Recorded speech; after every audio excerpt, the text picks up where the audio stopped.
The tale harks back to a time preceding the popularity of dating sites, when smartphones and apps had yet to dominate our lives. It was an era of simplicity, long before the current age of excessive self-display on the internet. In those days, I was an avid member of an internet relay chat, IRC, room, an embedded chat room found on various websites. These chat rooms offered a degree of anonymity, requiring only a display name, and some even allowed users to join as unnamed guests, often identified by generic usernames like guest 04235. They were enjoyable, and I find myself nostalgic for those times, even though the internet now revolves around self-promotion. Nowadays, the concept of anonymity is mostly confined to the dark web, whereas IRC chat rooms provided a level of anonymity. Interestingly, despite the veil of anonymity, it was not uncommon to develop connections and even find love while conversing with people in these chat rooms. There was a direct messaging system that allowed one-on-one conversations, enabling us to get to know the person on the other end, even if we couldn't verify the truth of their claims. It's possible that some individuals I interacted with were actually middle-aged men pretending to be young women in their 20s, but I suppose that was part of the experience. I can confidently say that this was a long time ago, and I have moved on from that phase. Among the many people I conversed with in those chat rooms, there was one person with whom I had a brief but meaningful relationship that lasted a couple of months. Her username was derived from an Evanescence song, adorned with a few X's and numbers. However, I can assure you that her real name was Taylor. At the time, she was 1 year older than me, and we hit it off during our conversations. I can't recall how we started talking one-on-one, but as time passed, we both felt that we wanted to take our connection further. In those days, long-distance relationships were different from what they are now in 2023. Phone calls were costly, and cell phones had limited text and talk minutes, so we couldn't be as close to each other as couples can be today. As a result, our interactions were primarily through IRC chats, complemented by a few emails. Before anyone raises concerns that Taylor might have been one of those older men pretending to be someone else, I want to clarify that I was certain Taylor was genuine. We exchanged photos as proof of our authenticity. We took pictures with our username, date, time, and an eye covering, all written on our hands using a Sharpie. Yes, things were that intricate back then. We had to devise creative ways to ensure authenticity. Let me tell you, Taylor was stunning. She embodied the image one would expect from a 22-year-old girl with an Evanescence-inspired username, frequenting IRC rooms. She had dyed black hair, captivating bright blue eyes, and a penchant for black attire. She sported a few facial piercings. I instantly fell in love with her, and I even expressed to her that she was the woman of my dreams. She found it amusing, to say the least. Consequently, we acknowledged that we were dating. We chatted every night, exchanged photos through email, but our relationship never progressed beyond a PG-13 level. Nevertheless, those months were the happiest time of my life. However, everything changed when Taylor abruptly stopped logging in. She vanished from our chat rooms, and my emails to her went unanswered. I felt genuinely upset, fearing that something might have happened to her or that she had lost interest in me. I was on the verge of heartbreak, convinced that I had ruined what seemed like a once-in-a-lifetime connection. Despite the uncertainty, I clung to hope, sending her emails every night, yearning for a response. Any response that could salvage our relationship. Finally, I received a message, but its content was far from what I expected. It simply read, "Hey, hop on IRC." The sheer joy of hearing from Taylor overwhelmed me, and I immediately complied, logging in as requested. She sent me a direct message, but rather than acknowledging my inquiries about her well-being, she asked for my address. Taylor wanted to send me something. Now, I must admit that I was foolishly in love and didn't hesitate to provide this random internet person with my address.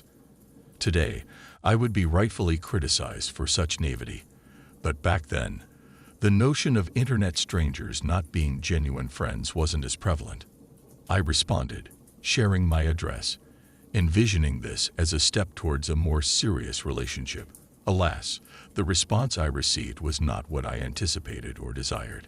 Taylor's message, crystal clear, still echoes in my memory. "This is Taylor's husband. Stop messaging my girl, or else you'll be next." It was undoubtedly a threat. I pointed out that she never mentioned being married, and explained that we were merely good friends. If her husband was indeed in the picture, I would respect their relationship. Following a moment of silence, they abruptly logged out, leaving me confused, devastated, and feeling betrayed. That was the last time I interacted with that account. They never returned to the server, and Taylor never responded to my emails. Thus, my relationship ended, but the story didn't. Approximately 2 weeks later, I received an unmarked package at my doorstep. The only information it bore was Taylor's name as the sender, no address or city. I hesitated to open it, expecting something sinister. Unfortunately, my apprehensions proved accurate. When I unpacked the box, at the bottom lay a kitchen knife. The blade was tainted with a hard, crusty substance that resembled dried brownish-red blood. Immediately, I contacted the police, informing them that I had received a package potentially containing a murder weapon. Explaining this story to the officer was quite an adventure, I must admit. I had to recount how I had met a girl on the internet, our supposed relationship, and the subsequent threat from her husband. Then, the package arrived. In 2003, sharing such a tale with an officer felt like introducing them to an alien world. They had numerous questions, and I ended up spending hours at the police station, answering inquiries. Eventually, they deemed my story credible and seized the knife, promising to investigate further. I have no knowledge of the progress or outcome of their investigation, nor do I know if the substance on the blade was human blood. However, it was undoubtedly sent to me as a threat, confirming the ominous meaning behind the words, "You'll be next." This all transpired 2 decades ago, and reflecting on it, I must admit I missed the internet of old. Perhaps this narrative will evoke nostalgia for older readers while enlightening younger audiences about the bygone era. And remember, kids, never divulge your address to strangers, or you might find a bloodied knife in your mailbox.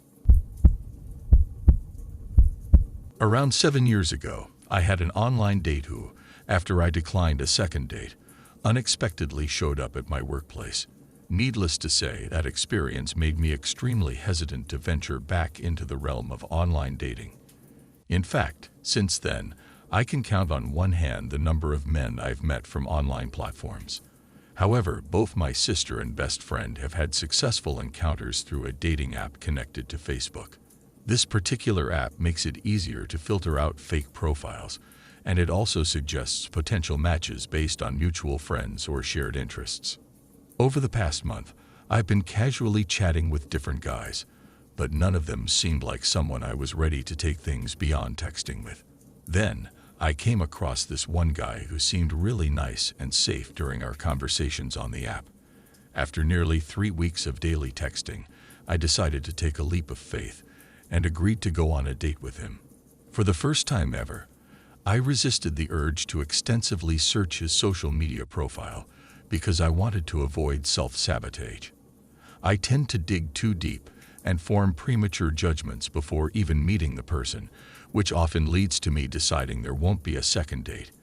Yes, I admit I can be extremely paranoid.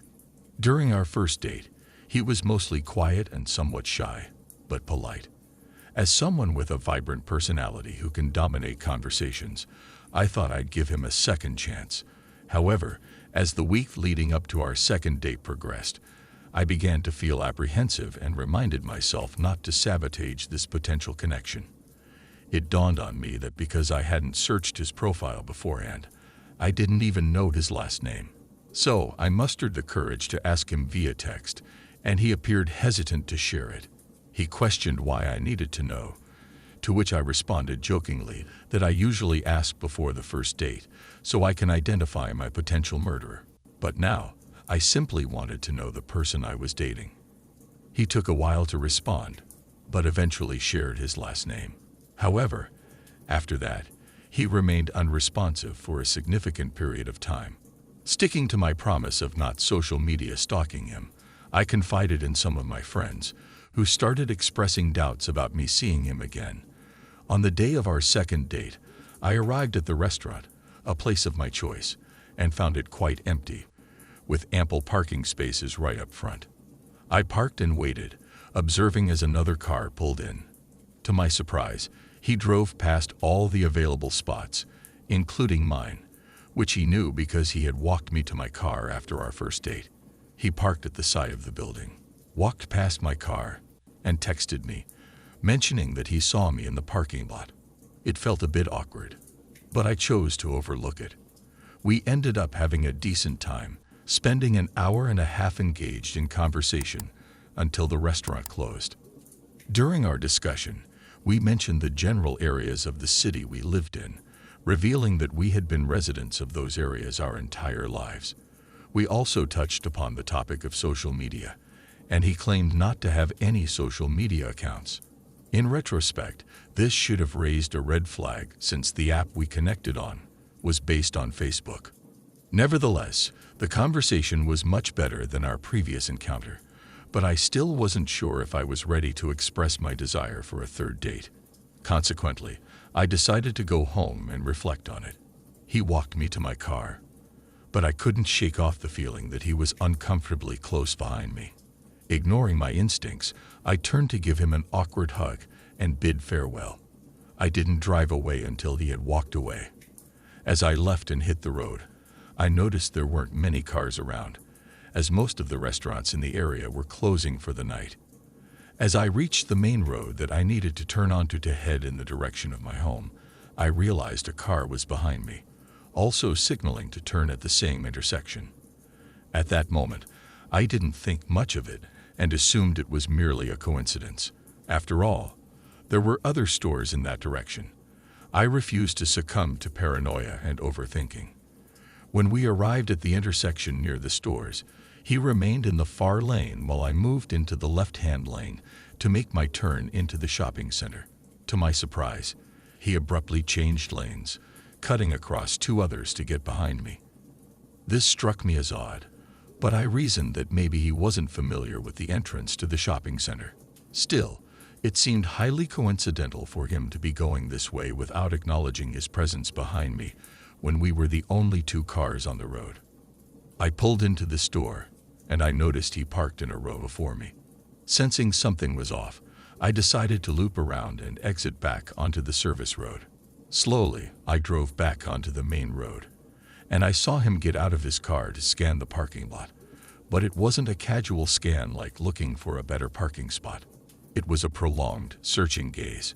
Recognizing the potential danger, I drove all the way to another grocery store, which happened to be in a more populated area where I used to work. I knew it was a safe place and had friends there who could ensure my safety. Since then, I haven't heard from him, and I believe he knows that I discovered his deceit. It took me a while, but eventually, I found his social media profiles. His first name turned out to be different from what he had told me.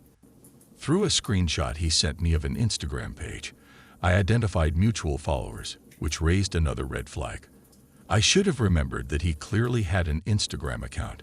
Delving further, I managed to find his Facebook profile, which had a different first name, and was located in a city nowhere near where he claimed to live.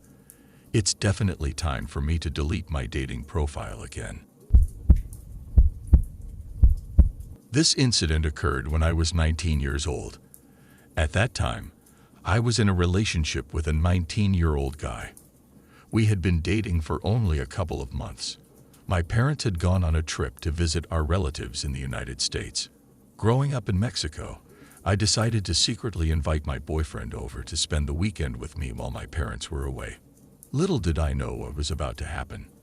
My parents had left their car for me to use, and my boyfriend, who happened to be a professional bodybuilder and trainer with connections to some questionable individuals, suggested that we meet up with one of his friends in a city an hour away from our town.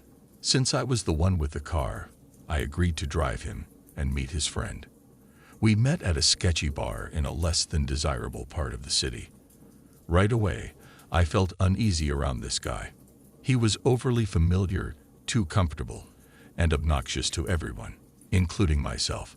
After a private conversation between him and my boyfriend outside the bar, my boyfriend, whom I'll refer to as A, approached me and informed me that we needed to give this guy a ride back to my place. I expressed my discomfort with the idea, but seemed nervous and quietly told me to keep quiet, emphasizing that we couldn't afford to offend this person. When I asked why A couldn't drive, he confessed that he was too intoxicated and needed a private setting to talk to him. Although I felt uneasy, I reluctantly agreed. Throughout the drive home, I had an awful feeling and was extremely uncomfortable with the situation. A was the one behind the wheel. Once we arrived, they both stayed outside while this man started demanding that I cook him dinner. As a rebellious teenager, I despised being told what to do, but A gave me a pale, cautionary look, silently urging me to comply. Feeling bossed around in my own home, I reluctantly followed his order and prepared a simple meal. After they left, A revealed to me that the man we had brought to my family's home was the head honcho of a drug cartel in our city. He had been extremely assertive and subtly threatening, making me realize the grave mistake I had made. The situation could have easily turned out terribly for me. Thank you for watching today's video. If you enjoyed it, please consider liking and sharing it to support me.